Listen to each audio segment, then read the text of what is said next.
Kay here as well. Would you like to go ahead, Kay?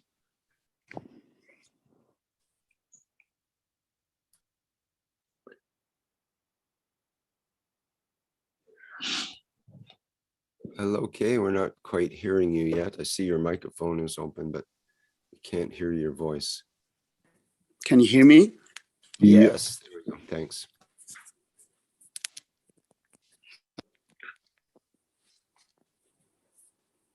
Hello. Yes, we can hear you. Oh, God bless. Good morning, Mr. Cash. Good morning to all the knowledge seeker. Thank you very much for another mind-boggling teaching. I've had a couple of questions. The past two teachings you have mentioned and you have stated that we could go into the transportation part. And can you hear me? Headphone. Yes, I can hear you, but I lost my headphone.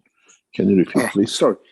Yes, the last couple of lessons you've stated and you've mentioned that we could go inside the transportation pod and most probably we will never lift the teleportation.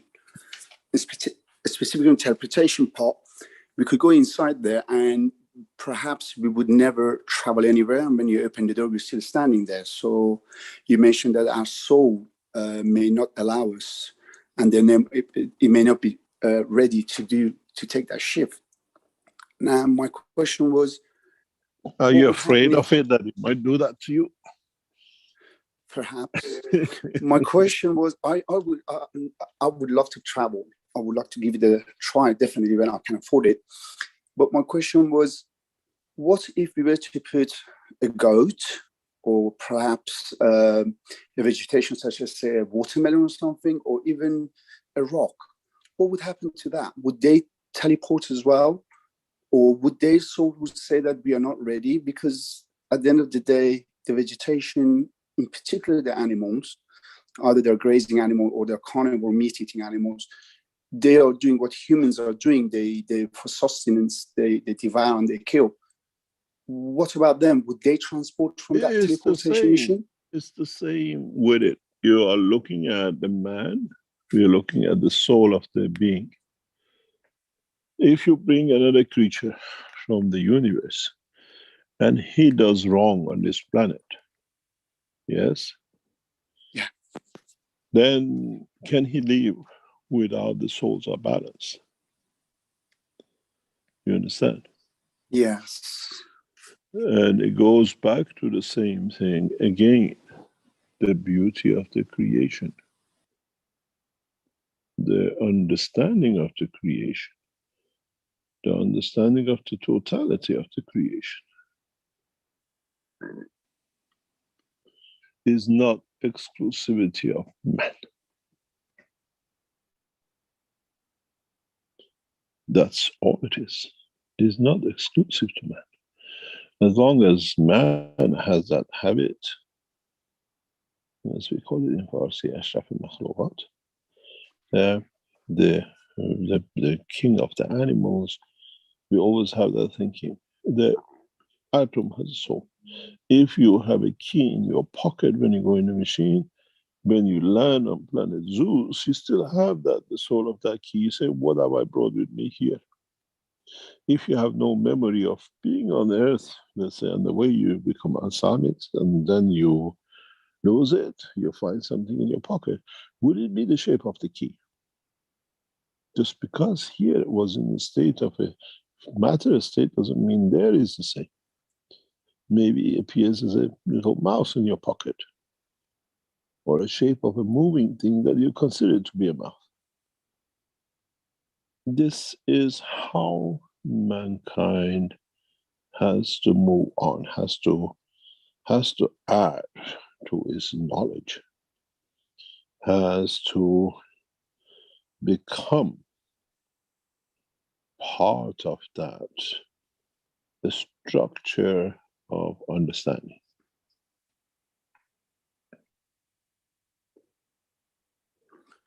I wish we will get there as soon as possible. God knows how keen and extremely willing he is for me that to be in a position where I can travel, either teleportation or travel through the spaceship unit that you have introduced. And the grace of God, we, especially the knowledge seekers and the others, will follow and gain the necessary information or knowledge to be in that position. And thank you very much for teaching us relentlessly to get to that position. I had one more question, if I could. You continuously mention in your teachings about humans have not managed, or they have ignored, the Creator's power, and we are not connected with it, and we carry on behaving the way we do and too much involved into the realm of physicality. But my question is, humans, they have no choice. Something such as emotion that we have no control, we've had no control, or nobody told us how to control it, has blocked us in order to do the good things, to stand by the ethos of the Creator.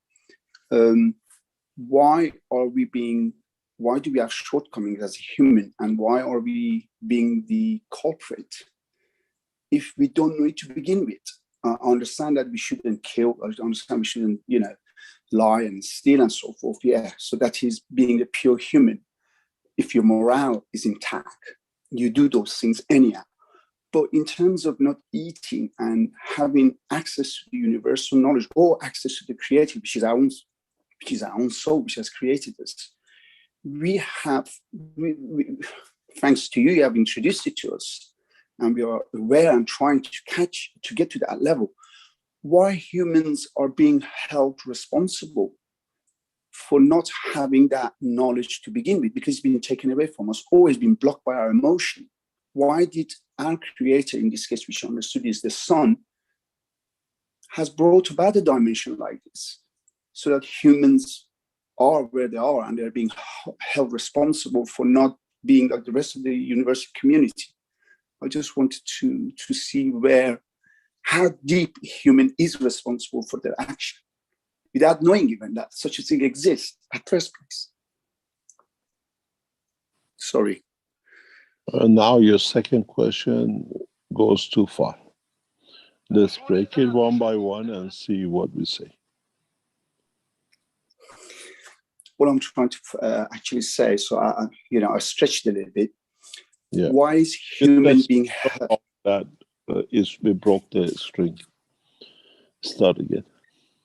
Okay. Why, in the simplest term, why humans are being held as culprits if we did not have access to our knowledge in the first place? We always had access to all the knowledge. We never been denied it. It's the way our ancestors chose to go. The knowledge of their flight, the knowledge of the enhancement, the knowledge of the movement without physicality, the knowledge of absorbing energy from the environment without killing. All we had it from time one. We decided, no, we don't want to use it. And some of you or some of us do what we need when it needs to be done and become magician. But here's the reality. We had this guru with us years ago.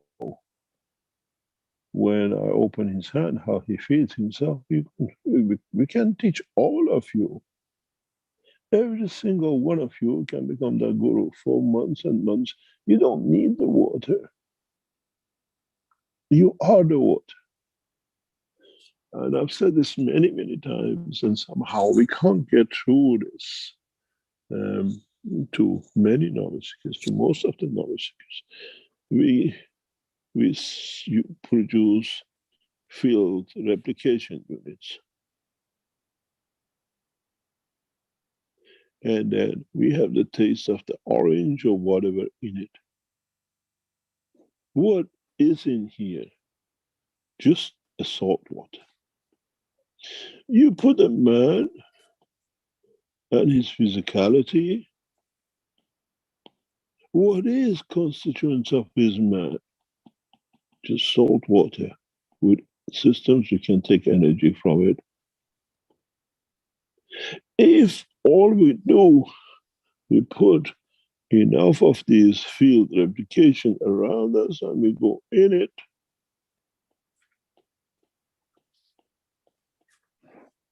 then what happens?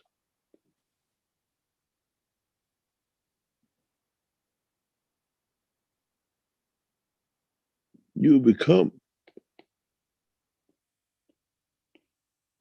you taste orange.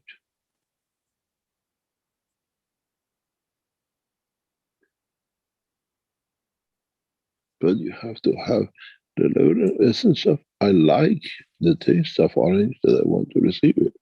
What happens if I bring you a sheep and put it next to the replication unit?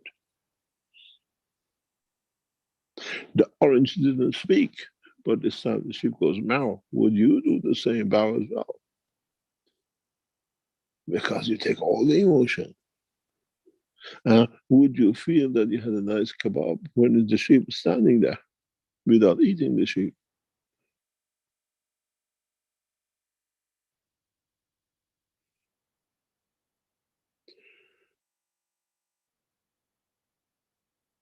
Do we need one single orange for all of us on this planet to have the taste of? And one sheep that we all have the kebab or whatever we like to have from. But would this to be able to connect to the universal energy that it can feed from it and produce continuously the fields that we need to create that taste and emotion?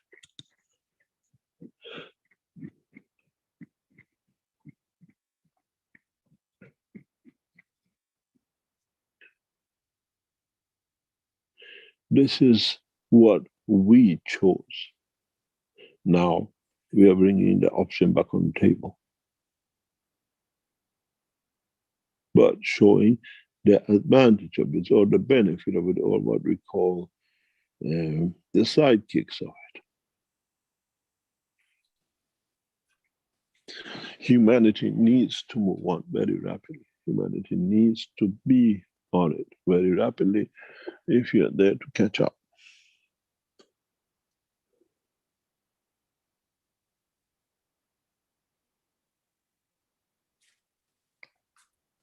So, Mr. Keshe, in a sense, or in a way, our ancestors has put us to where we are with no choice of our own. Really.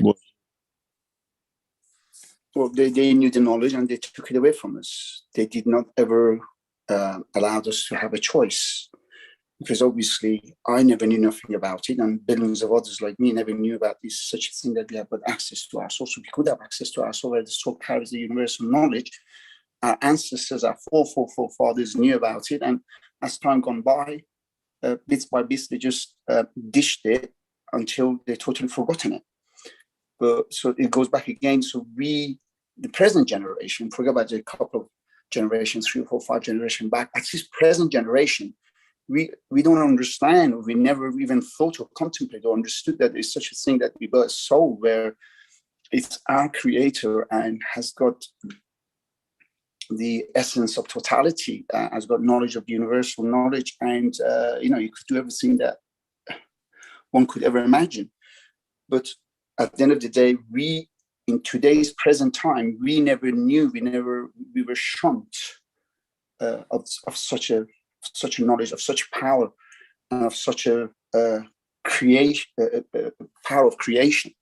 So we are at the end of the day being held culprit in today's generation, at least, for what our forefather has done to us in the past. But we're still being, I think we're still getting punished. So tomorrow when I go into the teleportation machine, my physicality may just stay there and just doesn't even move an inch, only because I did not understood that, or I didn't have any access to such a knowledge because of my forefathers has decided to stop it. Is that... Could I say something? Yeah. In my opinion, this knowledge has been there and it's been available always. It's just only available to those who really need it at the point of need. And most of humanity doesn't need it because they're so busy in their lives. But I ran into this knowledge 40 years ago. And I know it's been around for 40 times 40 years before that. So where were you during that 40 years? Where was your attention? What have you done, and why didn't you run into that knowledge? Or why hasn't humanity run into that knowledge? Because most of us are busy, or too busy in our lives to pay attention to it. But now some of us have been forced into it in the circumstances of today's life. And maybe it's just time. It's the time for Mithra to be present on this planet. And that resonates in the soul of every single human being. And besides on other places in the universe. So I think it's always been there. And we're fortunate that Mr. Kesh be the current interpretation of what this is, and it's getting out, the message is getting out to the masses instead of just a small group. That's usually the case. Small groups here and there might have retained the knowledge, and it may be fragmented as well because it's not always interpreted and presented clearly. But it's always been there. I think that's my opinion. What do you say, Mr. Kesh? It's not been there 40 times 40. It's been there from the time of the Creator. It's just we chose which part fits us.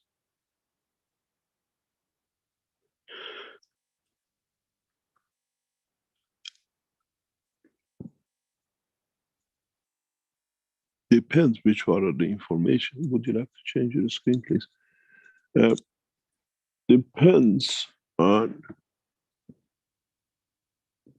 how we decide to accept the facts of what you call the reality.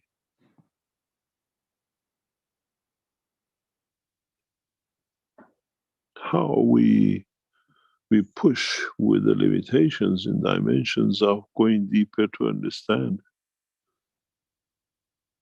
how we cannot live within the field, but we don't need collection of fields.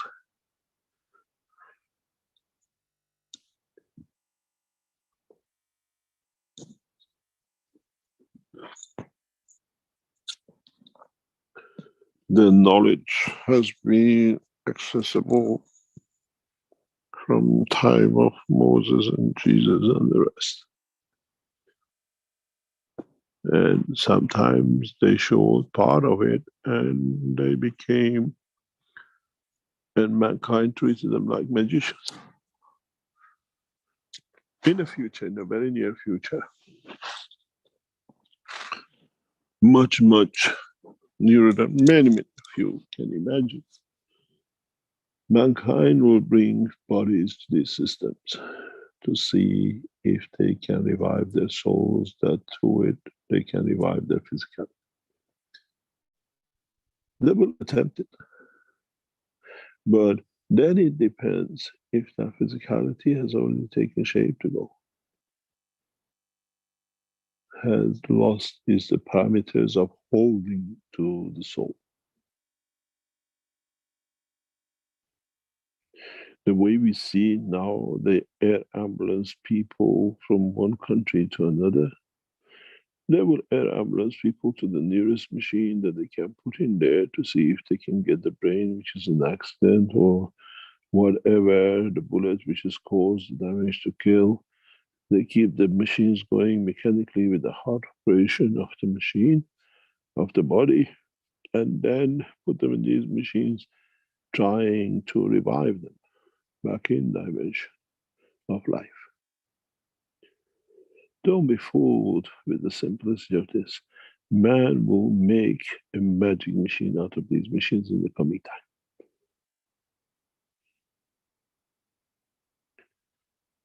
But the soul has to be there to accept it, to accept the change.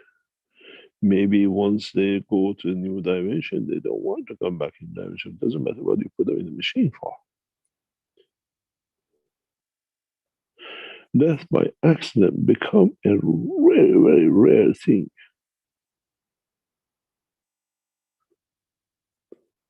Because we'll have solution for everything, even accident. If you can get to the machine to do it, you do it. Christ didn't have an enhancement unit on the floor. He gave from his soul. And the soul of the man raises the soul of physicality, and the soul of physicality raises the body of the man. And I said this many times. Haven't we done this in the case of Naomi? Haven't we done this case of other cases of the Keshe Foundation? Because now we have the knowledge.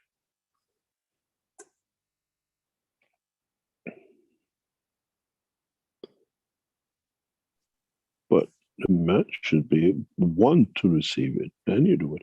I gave you the example of the blind girl. Took a few seconds. She said, I can see, but I don't want the sight.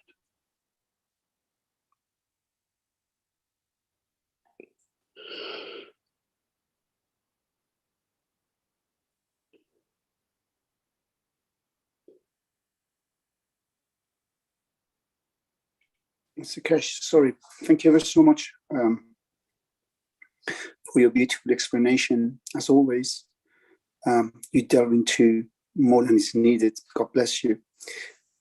Just, if I may, one more last little question. When physicality, the man dies, the physicality dies, if I understood correctly, the soul of the man, the creator, will take all the energy that it has accumulated from the physicality and goes to another dimension. My question is, what happens to the soul of the physicality? What happens to that soul? Soul of physicality, in a way, transfers its energy to the soul of the man. It's like goes. Now the soul of the man becomes a physical dimension, and the soul of physicality sits inside it. It's the reverse of before.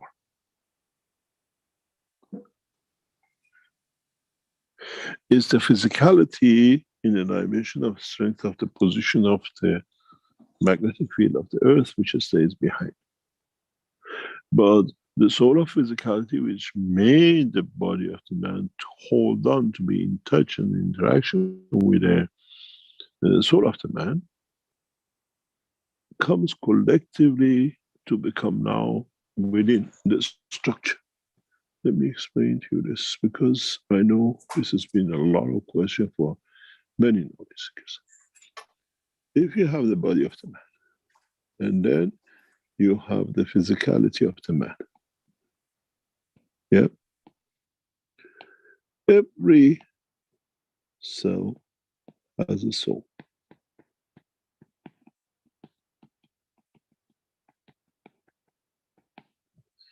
And then you have the soul of the man. Every single soul is in touch and position-wise with the soul of the man. And what is left over above that is what we see as a gans of the physicality, which makes the cell body of the man. At the point of death, all these fragments will become, in a way, up to now the body of the man had the position. Now the game reverses.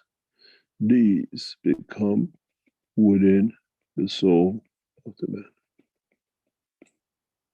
And what is left in the matter state field with the interaction of the Earth gravitational matter state stays behind as a physical body of the man. In a way, up to now, physicality of the man encapsulated the soul. In the position of the death, the soul of the man encapsulates to protect the soul of every cell of the man.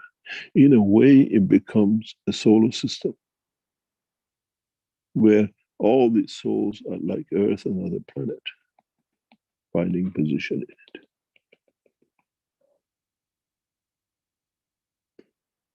And in time and position, those which have the strength of collective and the strength become part of the soul itself.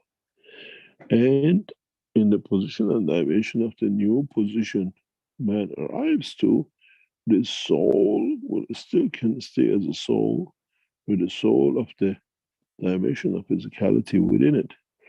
And then it depends what it needs to manifest itself in the shape of in the new position. There is still the soul of the point in the kidney of the man which knew how to dispose of energies not needed in the shape and form. That knowledge still sits between the soul and that soul. What we leave behind is what is in interaction of the fields with the interaction of fields of the earth as a matter state becomes left over. That is why if the body burns in the fire, we don't get, because the physicality has taken a different shape in the strength, but the soul is still there.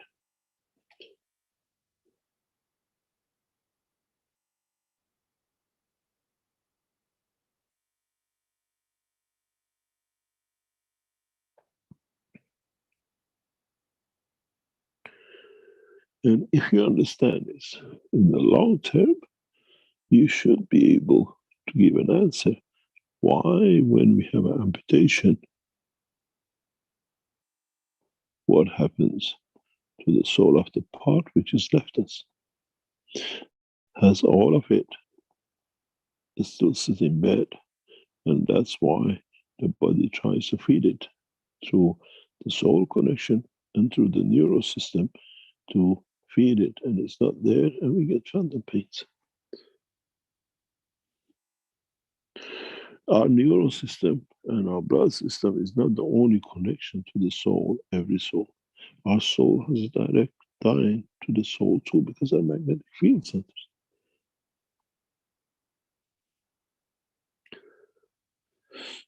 Any other question? Thank you very much, Mr. Kash. God bless you. Thank you. Thank you very much.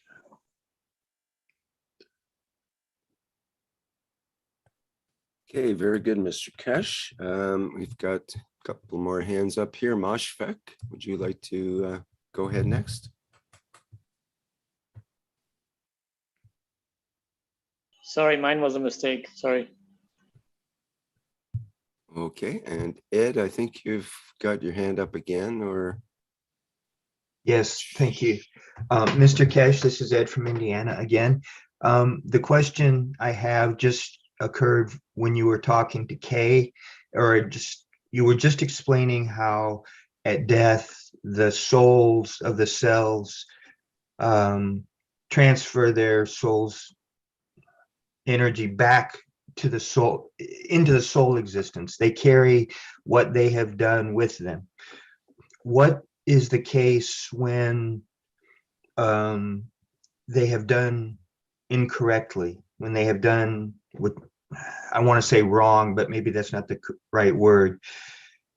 They have collected an incorrectness because of their action, doing wrong, talking wrong, thinking wrong. That energy, what happens to it? Does it just get dissipated or refigured or transformed or used somehow? What do you mean? Well, I know we carry our experiences and our learning with us. not in the fit. I mean, what you were just talking about, all that we leave behind is just the physical interaction with the environment, what has been created, but the learning, the wisdom, the knowledge we carry with us. But what about the case where we have done wrong? Has that It's also? still part of the knowledge. It's a part of knowledge which is open to you. And you know, there are very, very different ways of looking at it. And that is, sometimes we do something without knowing goes wrong, which our soul is not aware of it. Sometimes we deliberately go out and do wrong with a full knowledge, or we do something which turns out wrong and we know about it, we don't do anything to put it right. And this is what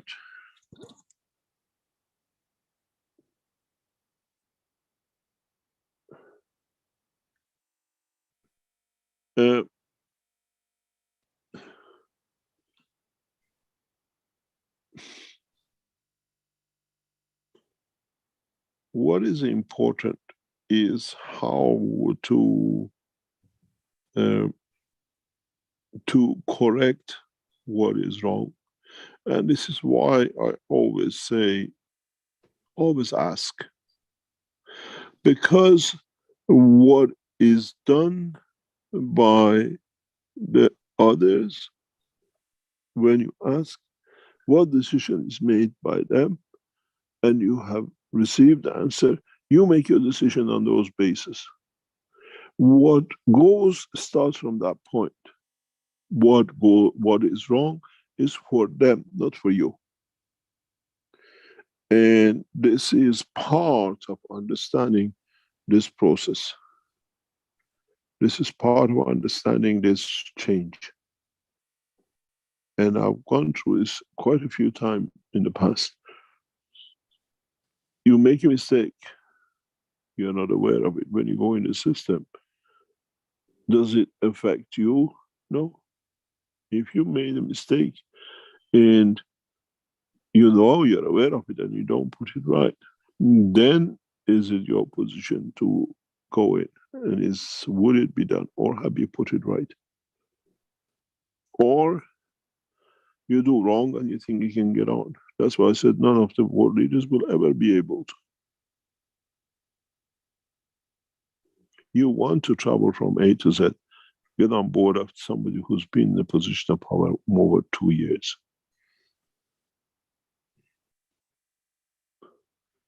You fly at your own risk.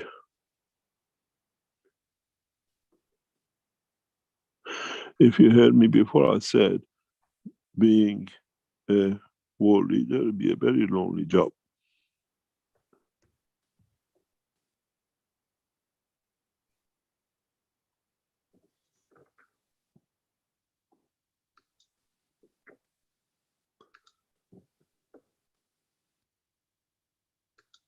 Anyway, we'll see how mankind will do and what mankind will learn from this process. Okay, thank you.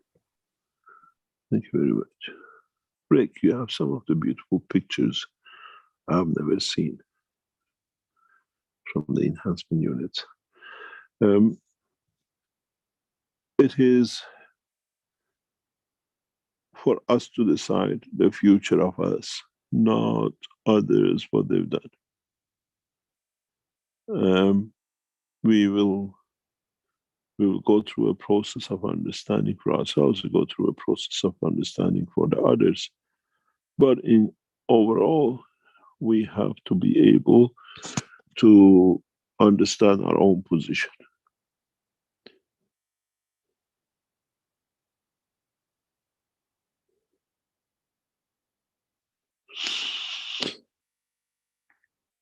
When you ask and you're given, you've done no wrong.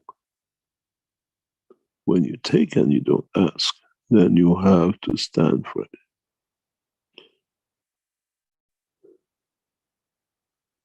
Maybe what you've taken without knowing, without asking, has brought a position of relief for someone.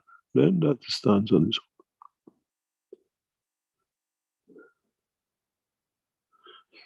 own. Any other question?